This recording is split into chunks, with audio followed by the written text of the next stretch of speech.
मेरे प्यारे देशवासियों, हमारे देश में अलग अलग जगहों पर विकास की तस्वीर अलग अलग है। कुछ क्षेत्र बहुत आगे हैं, कुछ क्षेत्र बहुत पीछे हैं।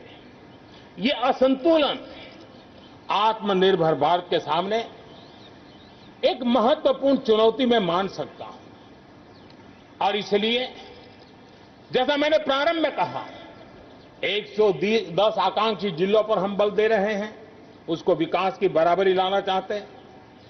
हम विकास के इकोसिस्टम बनाना, कनेक्टिविटी को सुधारना, ये हमारी प्राथमिकता है। अब आप देखिए, हिंदुस्तान का पश्चिमी भाग और हिंदुस्तान को मध्य से देखिए, हिंदुस्तान का पूर्वी भाग, पूर्वी उत्तर प्रदेश हो, बिहार हो, बंगाल हो, नॉर्थ हो, उड़ीसा हो, ये सारे हमारे क्षेत्र अपार संपदा है, प्राकृतिक संपदा के भंडार है।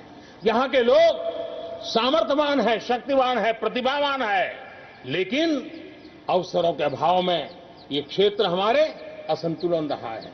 और इसलिए हमने अनेक नए कदम उठाए। ईस्टर्न डेडिकेटेड फ्रेट कॉरिडोर हो, पूर्व में गैस पाइपलाइन से जोड़ने की बात हो, नए रोड रेल का इंफ्रास्ट्रक्चर खड़ा करना हो, वहां नए पोर्ट बनाने हो, यानी एक प्रकार से पूरा डेवलपमेंट के लिए जो इंफ्रास्ट्रक्चर का खाका होना चाहिए, बड़ा होलिस्टिक तरीके से विकसित हम कर रहे हैं, ताकि हमारे क्षेत्र भी विकास की दिशा में।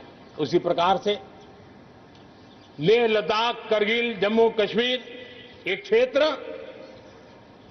एक प्रकार से इस क्षेत्र को एक वर्ष पूर्व 370 से आजादी मिल चुकी है। एक साल पूरा हो चुका है।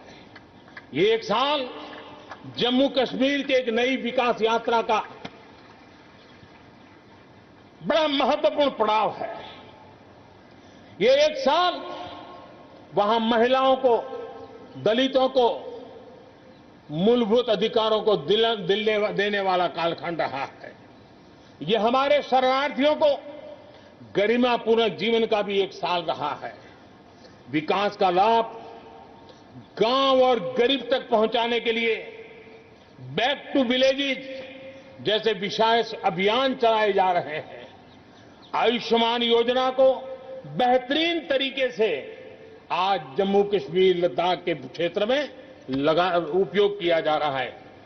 मेरे प्यारे देशवासियों, लोकतंत्र की मजबूती, लोकतंत्र की सच्ची ताकत हमारी चुनी हुई स्थानीय इकाइयों में है। हम सभी के लिए गर्व की बात है कि जम्मू कश्मीर में स्थानीय इकाइयों के जनप्रतिनिधि सक्रियता और संवेदनशीलता के साथ विकास के नए युग को आगे बढ़ा रहे हैं। मैं उनके वहीं के सभी पंच सरपंचों को हृदय से बहुत बहुत बधाई देता हूं, विकास यात्रा में उनकी सक्रिय भागीदारी के लिए। जम्मू कश्मीर में डिलिमिटेशन की प्रक्रिया चल रही है। सुप्रीम कोर्ट के निवृत्त न्यायमूर्ति के नेतृत्व में डिलिमिटेशन का काम चल रहा है और जल्दी से डिलिमिटेशन का काम पूरा होते ही भविष्य में वहां चुनाव हो, जम्मू कश्मीर के एमएलए हो, जम्मू कश्मीर के मंत्रीगण हो, जम्मू कश्मीर के मुख्यमंत्रीगण हो, नई ऊर्जा के साथ विकास के मार्ग पर आगे बढ़े। इसके लिए देश प्रतिबद्ध भी है और प्रयासरत भी है। लद्दाख को केंद्र शासित प्रदेश बना करके वर्षों पुरानी जो उनकी मांग थी, उनकी आकांक्षा थी, उस आकांक्षा को हमने पूर्ण करने का, उनको सम्मानित करने का एक बहुत बड़ा काम किया है। हिमालय की ऊंचाइयों में बसा लद्दाख विकास के नए शिखर की ओर आगे बढ़ रहा है। अब सेंट्रल यूनिवर्सिटी वहां पर बन रही है, नए रिसर्च सेंटर बन रहे हैं, होटल मैनेजमेंट के कोर्सेज वहां चल रहे हैं। बिजली के लिए 7,500 मेगावाट के सोलर पार्क के निर्माण की योजना बन रही है। लेकिन मेरे प्यारे देशवासियों, लद्दाख की कई विशेषता है उन विशेषताओं को हमें संभालना भी है, संवारना भी है।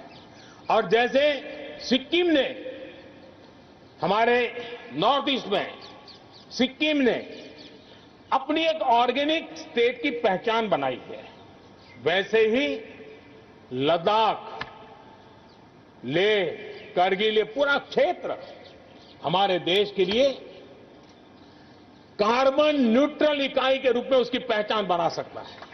और इसके लिए भारत सरकार वहां के नागरिकों के साथ मिलकर के एक नमूना रूप, प्रेरणा रूप कार्बन न्यूट्रल और वो भी विकास का मॉडल, वहां की आवश्यकताओं की पूर्ति वाला मॉडल, उस दिशा में हम आगे बढ़ रहे हैं। मेरे प्यारे देशवासियों, भारत ने दिखाया है कि पर्यावरण के साथ संतुलन रखते हुए भी तेज विकास संभव है। आज भारत वन वर्ल्ड, वन सन, वन ग्रिड के विजन के साथ पूरी दुनिया में को खास करके सूर्य ऊर्जा के क्षेत्र में प्रेरित कर रहा है। रिन्यूएबल एनर्जी के उत्पादन के मामले में आज भारत दुनिया के 5 टॉप देशों में अपनी जगह बना चुका है। प्रदूषण के समाधान को लेकर भारत सजग भी है और भारत सक्रिय भी है। स्वच्छ भारत अभियान हो, धुआं मुक्त रसोई गैस की व्यवस्था हो, एलईडी बल्ब का अभियान हो, सीएनजी आधारित ट्रांसपोर्टेशन की व्यवस्था हो, इलेक्ट्रिक मोबिलिटी के लिए प्रयास हो, हम कोई कसर नहीं छोड़ रहे हैं। पेट्रोल से प्रदूषण को कम करने के लिए इथेनॉल उत्पादन, उसको बढ़ाने पर और उसके इस्तेमाल पर बल दिया जा रहा है। 5 साल पहले हमारे देश के अंदर इथेनॉल की क्या स्थिति थी? 5 साल पहले हमारे देश में 40 करोड़ लीटर उत्पादन होता था। आज 5 साल में 5 गुना हो गया और आज 200 करोड़ लीटर इथेनॉल हमारे देश में बन रहा है, जो पर्यावरण के लिए बहुत उपयोगी हो रहा है।